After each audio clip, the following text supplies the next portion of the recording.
जय श्री महाकाल दोस्तों। आज गणेश चतुर्थी का पवित्र त्यौहार है।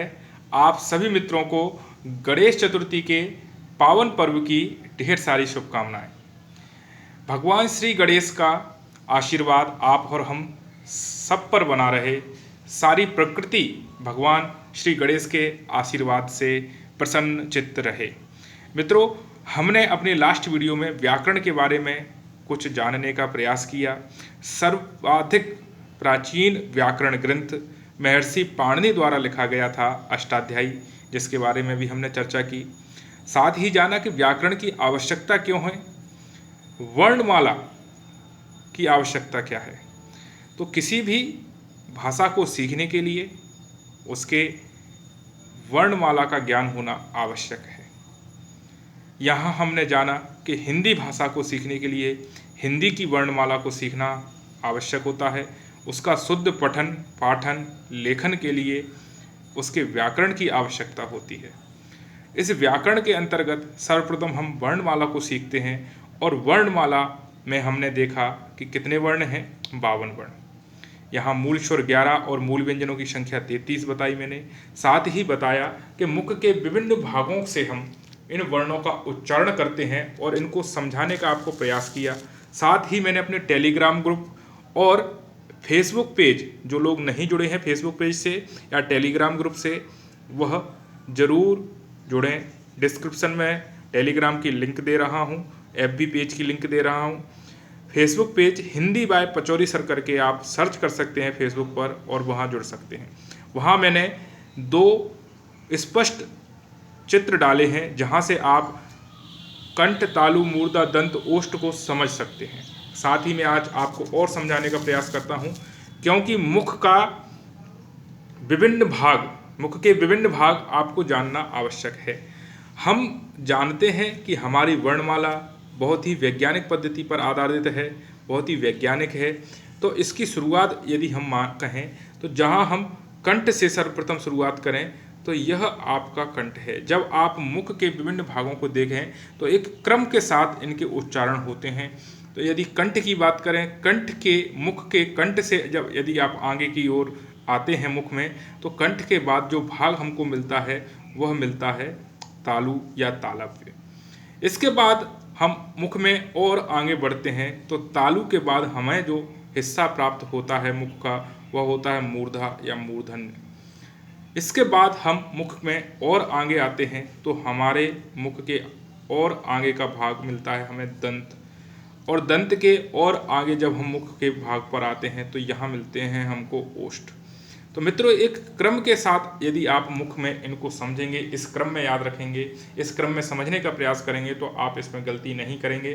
तो वर्णों के उच्चारण के लिए एक क्रम बना हुआ है कि सर्वप्रथम मुख के कंठ के बाद जो क्रम आता है तालु का, मुख के कंठ से आप ऊपर की ओर आते हैं तो आपको तालु मिलता है। तालु के और आगे वाले भाग में प्रवेश करते हैं तो मूर्धा से और आगे जब हम चलते हैं तो हमें दंत, और दंत के बाद सर्वबाहर मुख के ओष्ठ की आकृति मिलती है। तो इन सभी के स्पर्श के साथ वायु इन सभी भागों को स्पर्श करती है और अलग अलग वर्णों के उच्चारण को संभव बनाती है। तो इसको आप समझ चुके होंगे, मैंने आपको चित्रों के माध्यम से भी समझाने का प्रयास किया है। साथ ही मेरे कई सारे विद्यार्थी ऐसे हैं जिन्हें वर्णमाला का ज्ञान बिल्कुल भी नहीं है। कई सारे मेरे इंग्लिश मीडियम के छात्र हैं, इनको वर्णमाला का क्रम भी नहीं पता कि स्वर कितनी हैं या व्यंजन कितने हैं, स्वरों का क्रम क्या है, व्यंजनों का क्रम क्या है। तो इन सभी को विस्तार से समझने के लिए हम वर्णमाला की परिभाषा को आज देखते हैं और इसको समझने का प्रयास करते हैं। मित्रों, हिंदी भाषा को लिखने के लिए जो वर्ण प्रयुक्त होते हैं, जो चिन्ह प्रयुक्त होते हैं, उन सभी के समूह को हम वर्णमाला कहते हैं।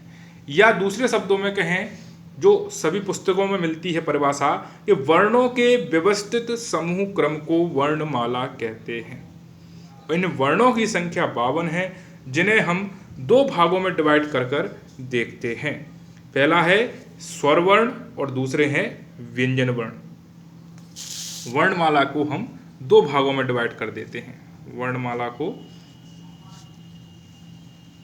पहला स्वर और दूसरा व्यंजन। यहाँ स्वरों को संस्कृत में अच की संज्ञा भी दी है, अच के नाम से जाना जाता है। वहीं व्यंजनों का शुद्ध रूप लिखने के लिए हम प्रत्येक व्यंजन के लिए हल चिन्ह का प्रयोग करते हैं। यह व्यंजन का शुद्ध रूप है जब उसके नीचे हल चिन्ह लगा हो। आप सभी को मैंने अपने लास्ट वीडियो में बोला था कि आपके पास जो भी व्याकरण पुस्तक है आप उससे वर्णमाला को पढ़ना शुरुआत कर दें। यहाँ वर्णमाला के लिए हमने 2 भाग देखे, स्वर और व्यंजन। एक तीसरा भाग और है, इसके बारे में भी चर्चा करेंगे। अभी स्वर और व्यंजन को देखें तो यहाँ स्वर वर्ण और व्यंजन वर्ण। तो मित्रों, यहाँ वर्ण के लेकर मैंने आपसे 2 प्रश्न पूछे थे लास्ट वीडियो में कि मौखिक रूप से भाषा की सबसे छोटी इकाई कौन सी है, लिखित रूप में भाषा की सबसे छोटी इकाई कौन सी। दोनों ही प्रश्न एग्जाम में कई बार पूछे जा चुके हैं। तो यहाँ पहले हम वर्ण को समझने का प्रयास करते हैं कि वर्ण क्या है। तो मित्रों, वर्ण भाषा का लिखित रूप होता है। तो आपको पहले प्रश्न का आंसर मिलेगा कि मौखिक रूप से भाषा की सबसे छोटी इकाई क्या होती है, ध्वनि। इस ध्वनि को जब मैं लिखित रूप प्रदान करता हूं तो वह कहलाता है वर्ण। तो मौखिक रूप से भाषा की सबसे छोटी इकाई होगी ध्वनि, वहीं लिखित रूप में भाषा की सबसे छोटी इकाई होगी आपकी वर्ण। तो ध्वनि को जब आकृति या चिन्ह प्रदान कर दिया जाता है तो वह वर्ण कहलाती है। तो आप समझ गए होंगे कि ध्वनि के लिखित रूप को हम क्या कहते हैं, वर्ण। वहीं भाषा की मौखिक रूप के बात करें तो सबसे छोटी इकाई क्या होगी, ध्वनि। दोनों ही प्रश्न महत्वपूर्ण हैं, आपको दोनों के आंसर मिल चुके होंगे। जब इन चिन्हों को एक व्यवस्थित क्रम दिया गया तो वह वर्णमाला बनी, और इस वर्णमाला को ही हमने 2 भागों में बांटा, जिसे हम पहले भाग को कहते हैं स्वर वर्ण और दूसरे भाग को हमने कहा व्यंजन वर्ण। आप सभी ने इनको विस्तार से पढ़ लिया होगा, आपके पास जो भी पुस्तक होगी। वहीं नेक्स्ट वीडियो में मैं आपको स्वर वर्ण के बारे में विस्तार से बताऊंगा।